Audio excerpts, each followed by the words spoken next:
अस्सलामु अलैकुम वरहमतुल्लाहि वबरकातुहू। बिस्मिल्लाहिर्रहमानिर्रहीम। अल्हम्दुलिल्लाह। आज हम कुरान पाक की दुल्हन कहे जाने वाली सूरह अर्रहमान की फ़जीलत और उसके फ़ायदे और हदीसों के उजाले में उसकी अहमियत पर बात करेंगे। यह सूरह रहमत, शुक्र और अल्लाह की नेमतों का बयान है। अल्लाह ताला इस सूरह में बार बार याद दिलाता है, फ़बी आलाइ रब्बिकुमा तुकज़्ज़िबान। तो तुम दोनों इंसान और जिन अपने रब की कौन कौन सी नियामतों को झुटलाओगे। हदीस में आता है कि नबी करीम सल्लल्लाहु अलैहि वसल्लम ने सहाबा से सूरह रहमान की तिलावत करवाई। जब सहाबा चुप रहे तो नबी करीम सल्लल्लाहु अलैहि वसल्लम ने फरमाया, मैंने इसे जिन्नात को पढ़कर सुनाया था। उन्होंने हर आयत के बाद जवाब दिया, ला बिशैइम मिन निअमतिका रब्बना तुकज़्ज़बु फलकल हम्दु, यानी ए हमारे रब, हम तेरी किसी नियामत को नहीं झुटलाते, सारी तारीफ़ें तेरे लिए हैं। इस सूरह को कुरान की जीनत, दुल्हन भी कहा गया है।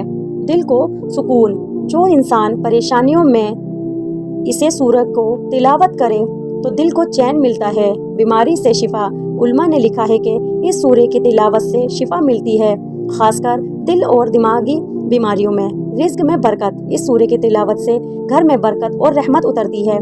मुसीबत से नजात, अगर कोई शख्स रोज़ाना सूरह अर्रहमान पढ़े तो अल्लाह उसे हिफाजत में रखता है। कब्र का नूर, तिलावत करने वालों की कब्र रोशन होती है। शफाअत का वसीला, क़यामत के दिन सूरह रहमान पढ़ने वालों के लिए रहमत का दरवाज़ा खुलेगा।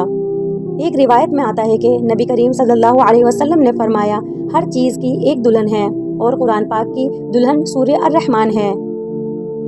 एक वाक़या है, एक बूढ़ी औरत बहुत बीमार थी। डॉक्टरों ने जवाब दिया, उसके घर वालों ने सूरह रहमान की तिलावत करना शुरू कर दिया। कुछ ही दिनों में उसकी हालत सुधरने लगी और डॉक्टर हैरान रह गए। ये वाक़या हमें याद दिलाता है कि कुरान में सिर्फ हिदायत के लिए नहीं है बल्कि शिफा भी है। इंसान अक्सर नेमतें भूल जाता है। अल्लाह ताला ने उसको बेशुमार नेमतें दी हैं, जैसे आँखें, कान, सांस, खाना, पानी, हवा। ये सब अल्लाह ताला की रहमतें हैं। अल्लाह ताला बार बार पूछता है, फ़बी आलाइ रब्बिकुमा तुकज़्ज़िबान, तो तुम अपने रब की कौन कौन सी नियामतों को झुटलाओगे। आज हमारी ज़िंदगी में शिकायत ज़्यादा हैं और शुक्र बहुत कम है। अगर हम सूरह अर्रहमान को समझें और पढ़ें तो हमें एहसास होगा कि अल्लाह ताला ने हमें इतना दिया है कि जितना हमने कभी मांगा भी नहीं। रोज़ाना कम से कम एक बार सूरह रहमान की तिलावत करें। अपनी औलाद को ये सूरह ज़रूर याद करवाएं। हर नेमत पर अल्हम्दुलिल्लाह कहने की आदत बनाएं। सूरह रहमान हमें शुक्र, सब्र और रहमत की याद दिलाता है। अगर हम इस सूरह को अपनी ज़िंदगी का हिस्सा बना लें तो दुनिया में सुकून और आखिरत में नजात मिलेगी। हज़रत अली रज़ियल्लाहु अन्हु ने फरमाया, हर चीज़ की एक खूबसूरती होती है और कुरान पाक की खूबसूरती सूरह रहमान है। आप सल्लल्लाहु अलैहि वसल्लम ने फरमाया, हर चीज़ की एक दुल्हन है, यानी जीनत होती है, और कुरान पाक की दुल्हन और उसकी जीनत सूरह रहमान है। सूरह रहमान पढ़ने से दिल को सुकून मिलता है, बेचैनी का इलाज और रिज़्क में बरकत होती है।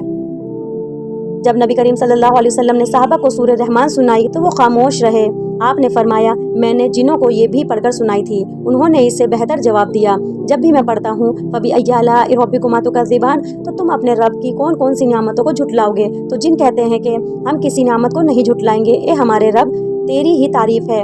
बहुत से बुजुर्गों ने तजुर्बा किया है कि अगर कोई बीमार है तो उसे सूरह रहमान पढ़ी जाए तो अल्लाह ताला उसकी तकलीफ़ दूर कर देता है। इसलिए कोशिश करें कि रोज़ाना सूरह रहमान की तिलावत करें। इससे दिल मजबूत और दिमाग साफ और ज़िंदगी में सुकून आता है। ए अल्लाह, हमें कुरान पाक से मोहब्बत करने वाला बना। सूरह अर्रहमान की तिलावत करने और उस पर अमल करने की तौफीक दे। आमीन।